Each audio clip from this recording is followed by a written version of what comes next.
ಪವಿತ್ರ ಪಾದಾರವಿಂದಗಳಲ್ಲಿ ನನ್ನ ಭಕ್ತಿಪೂರ್ವಕ ನಮಸ್ಕಾರಗಳನ್ನು ಸಲ್ಲಿಸಿ ವೇದಿಕೆಯ ಮೇಲೆ ವಿರಾಜಮಾನರಾಗಿರುವಂತಹ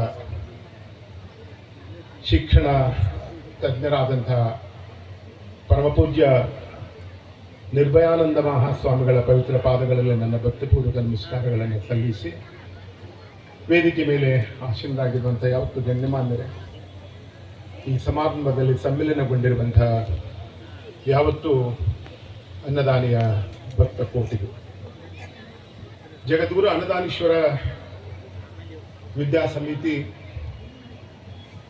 100 ವರ್ಷಗಳ ಹುಟ್ಟುಹಬ್ಬವನ್ನು ತಮ್ಮ ಸಮ್ಮುಖದಲ್ಲಿ ಇವತ್ತು ಆಚರಿಸಿಕೊಳ್ತಾ ಇದೆ. ಒಂದು ಸಂಸ್ಥೆ ಶತಮಾನೋತ್ಸವವನ್ನು ಆಚರಿಸಿಕೊಳ್ಳುವಂಥ ಸಂದರ್ಭದಲ್ಲಿ ತಾನು ನಡೆದು ಬಂದಂಥ ಹೆಜ್ಜೆಯ ಗುರುತುಗಳನ್ನು ದಾಖಲಿಸಬೇಕಾಗ್ತಾ ಇದೆ. ಆ ಹಿನ್ನೆಲೆಯಲ್ಲಿ ಜಗದ್ಗುರು ಮಹಾಸನ್ನಿಧಾನದ ಅಪ್ಪಣೆಯ ಮೇರೆಗೆ ಒಂದು ಮೃಡಗಿರಿಯ ಹೊಸ ಬೆಳಕು ಎನ್ನುವಂಥ ಒಂದು ಸಂಸ್ಮರಣ ಗ್ರಂಥವನ್ನು ಸಂಪಾದನೆ ಮಾಡಿದ್ದೇವೆ. ಆ ಗ್ರಂಥ 1100 ಪುಟಗಳಿಗಿಂತ ಹೆಚ್ಚು ವ್ಯಾಪ್ತಿಯನ್ನು ಹೊಂದಿದೆ. ಆ ಪುಸ್ತಕದಲ್ಲಿ ಒಟ್ಟು 9 ಭಾಗಗಳಿವೆ.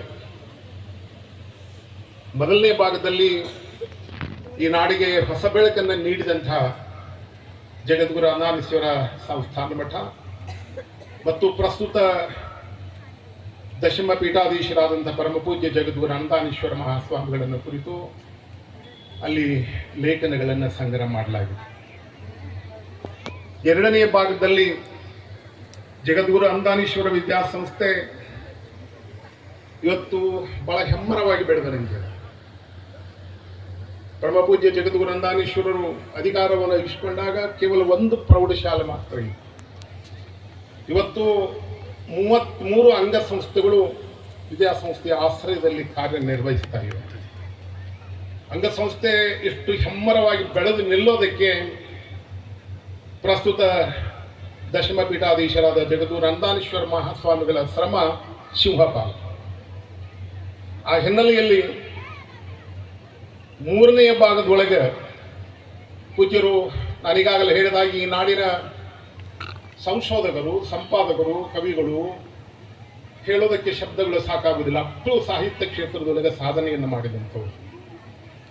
ಹಾಗಾಗಿ 3ನೇ ಭಾಗದೊಳಗೆ ಅವರು ಬರೆದಿರುವಂಥ ಸಂಶೋಧನಾತ್ಮಕ ಲೇಖನಗಳನ್ನು 6 ಅಂತ ಹೇಳಿ ಒಂದು ಅದಕ್ಕೆ ಹೆಸರನ್ನ ಕೊಟ್ಟಿದ್ದಾರೆ. ಪೂಜ್ಯರ 11 ಸಂಶೋಧನಾತ್ಮಕ ಲೇಖನಗಳನ್ನು ಆ ಭಾಗದಲ್ಲಿ ನಾವು ಸಂಗ್ರಹ ಮಾಡಿದ್ದೇವೆ. ಬಹುಶಃ ಆ ಎಲ್ಲ ಲೇಖನಗಳನ್ನು ಓದಿ ಅರ್ಥ ಮಾಡಿಕೊಳ್ಳುವಂಥ ಒಂದು ಅಗತ್ಯ ಅವಶ್ಯಕತೆ ಈಗಿದೆ ಅನ್ನುವಂಥ ಮಾತನ್ನು ಈ ಸಂದರ್ಭದಲ್ಲಿ ನಾನು ಹೇಳೋದಕ್ಕೆ ಇಷ್ಟಪಡ್ತೇನೆ. ಹಾಗೆ 4ನೇ ಭಾಗದಲ್ಲಿ ಇವತ್ತು ವಿದ್ಯಾಸಮಿತಿ ಬೆಳೆದು ಬಂದಿದೆ. ಸೊರಟೂರಜ್ಜನವರ ಪ್ರೇರಣೆ, ವೆಂಕಟಾಪುರಜ್ಜನವರ ಪ್ರೋತ್ಸಾಹ, ಆಯಾ ಕಾಲದ ಹಿರಿಯ ಭಕ್ತರು ಮತ್ತು ದಶಮಪೀಠಾಧೀಶರ ಒಂದು ಅಪಾರ ಶ್ರಮದಿಂದ ಇವತ್ತು ಸಂಸ್ಥೆ ಬೆಳೆದಿರುವುದರಿಂದ ಆ ಭಾಗದಲ್ಲಿ ಈ ಸಂಸ್ಥೆಯ ಅಭಿವೃದ್ಧಿಗಾಗಿ ಶ್ರಮಿಸಿದಂತಹ ಮಹನೀಯರನ್ನು ಕುರಿತು ಅಲ್ಲಿ ಪರಿಚಯ ಮಾಡುವಂಥ ಕೆಲಸಗಳನ್ನು ಮಾಡಿದ್ದೇವೆ. ಬಂಧುಗಳೇ, ವಿದ್ಯಾಸಂಸ್ಥೆ ಇವತ್ತು ಬಹಳ ಬೆಳೆದಿದೆ. ಬಹುಶಃ ಲಕ್ಷ ಸಂಖ್ಯೆಯಲ್ಲಿ ಇವತ್ತು ವಿದ್ಯಾರ್ಥಿಗಳಿದ್ದಾರೆ. ನಾವು ಒಂದಿಷ್ಟು ವಿದ್ಯಾರ್ಥಿಗಳನ್ನು ಗುರುತಿಸಿ ಆ ಭಾಗದೊಳಗೆ ವಿಶೇಷ ಸಾಧನೆಯನ್ನು ಮಾಡಿದಂತಹ ವಿದ್ಯಾರ್ಥಿಗಳನ್ನು ಪ್ರತಿಭೆಗಳು ಅನ್ನುವಂಥ ರೀತಿ ಒಳಗೆ ಗುರುತಿಸಿ ಅಲ್ಲಿ ದಾಖಲಿಸುವಂಥ ಕೆಲಸವನ್ನು ಮಾಡಿದ್ದೇವೆ ಅನ್ನುವಂಥದ್ದನ್ನು ಕೂಡ ಈ ಸಂದರ್ಭದಲ್ಲಿ ನಿಮಗೆ ಹೇಳೋದಕ್ಕೆ ಇಷ್ಟಪಡ್ತೇನೆ ಅನ್ನುವಂಥ. ಇನ್ನು 6ನೇ ಭಾಗದೊಳಗೆ ಇದೊಂದು ಆಕರ ಗ್ರಂಥ ಆಗಬೇಕು ಅನ್ನುವಂಥ ಹಿನ್ನೆಲೆಯಲ್ಲಿ ಈ ನಾಡಿನ ಅನೇಕ ವಿದ್ವಾಂಸರ ಲೇಖನಗಳನ್ನು ತರಿಸಿಕೊಂಡು ಸಂಕೀರ್ಣ ಭಾಗ ಅನ್ನುವಂಥ ಒಂದು ಲೇಖನವನ್ನು ನಾವು ಅಲ್ಲಿ ಸಂಗ್ರಹ ಮಾಡಿದ್ದೇವೆ ಅನ್ನುವಂಥದ್ದು ಬಹಳ ಬೃಹತ್ ಆಗಿರ್ತಕ್ಕಂಥ ಒಂದು ಭಾಗ ಅನ್ನುವಂಥ. ಮುಂದೆ 7ನೇ ಭಾಗದೊಳಗೆ ಜಗದ್ಗುರು ಅನ್ನದಾನೀಶ್ವರ ಮಹಾಸ್ವಾಮಿಗಳನ್ನ ನಮ್ಮ ಭಾಗದ ವಿವಿಧ ಕವಿಗಳು ತಮ್ಮ ಕುಂಚದಿಂದ, ಲೇಖಿನಿ ಎನ್ನುವಂಥ ಕುಂಚದಿಂದ ಚಿತ್ರಿಸುವಂತಹ ಒಂದು ಪ್ರಯತ್ನವನ್ನು ಮಾಡಿದ್ದಾರೆ ಅನ್ನುವಂಥದ್ದು. ಹಾಗೆಯೇ 9ನೇ ಭಾಗದಲ್ಲಿ ಅನುಬಂಧದೊಳಗೆ ಈ ವಿದ್ಯಾಸಮಿತಿಗಾಗಿ ಪ್ರಾಚೀನ ಕಾಲದಿಂದ ದುಡಿದಿರ್ತಕ್ಕಂಥ ಮಾಹಿತಿಯನ್ನು ಅಲ್ಲಿ ನಾವು ಸಂಗ್ರಹಿಸಿಕೊಟ್ಟಿದ್ದೇವೆ. ಇದು ಒಂದು ದಾಖಲಾರ್ಹವಾದಂತಹ ಒಂದು ಗ್ರಂಥ ಅನ್ನುವಂಥ ಮಾತನ್ನು, ಸಂಸ್ಥೆ ಇತಿಹಾಸದೊಳಗೆ ಒಂದು ದಾಖಲಾರ್ಹವಾದಂತಹ ಗ್ರಂಥ ಅನ್ನುವಂಥ ಮಾತನ್ನು ಈ ಸಂದರ್ಭದಲ್ಲಿ ನಾವು ಹೇಳ್ತಾ ಇದ್ದೀವಿ. ಇದರ ಜೊತೆಗೆ ಒಂದು ವಿದ್ಯಾಕಿರಣ ಎನ್ನುವಂಥ ಒಂದು ಕೃತಿ ಕೂಡ ಬಿಡುಗಡೆ ಆಗಿದೆ ಅನ್ನುವಂಥ ಈ ಎಲ್ಲ ಕೆಲಸವನ್ನು ಮಾಡುವಂತಹ ಸಂದರ್ಭದಲ್ಲಿ ಇವತ್ತು ನಾನು ಸಂಪಾದಕನಾಗಿ ಮಾಡಿದ್ದೇನೆ.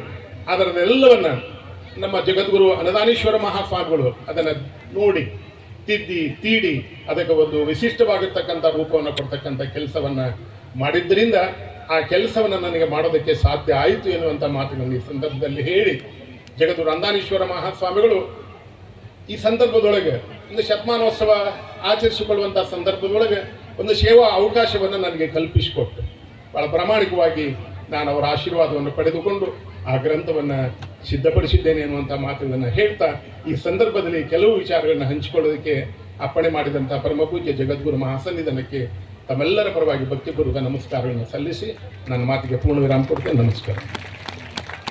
ನುಡಗಿರಿಯ ಹೊಸ ಬೆಳಕು ಎನ್ನುವ ಸಂಸ್ಮರಣ ಗ್ರಂಥದ ಸಂಪಾದಕರಾಗಿ ಆ ಗ್ರಂಥದ ಕುರಿತು ಪರಿಚಯಾತ್ಮಕ ಮಾತುಗಳನ್ನು ಈ ವೇದಿಕೆಯೊಂದಿಗೆ ಹಂಚಿಕೊಂಡಿರುವಂತಹ ಶ್ರೀ RL ಪೊಲೀಸ್ ಪಾಟೀಲ್ ಅವರಿಗೆ ಅನಂತ ಧನ್ಯವಾದಗಳು. ಆತ್ಮೀಯ ಶರಣ ಬಂಧುಗಳೇ,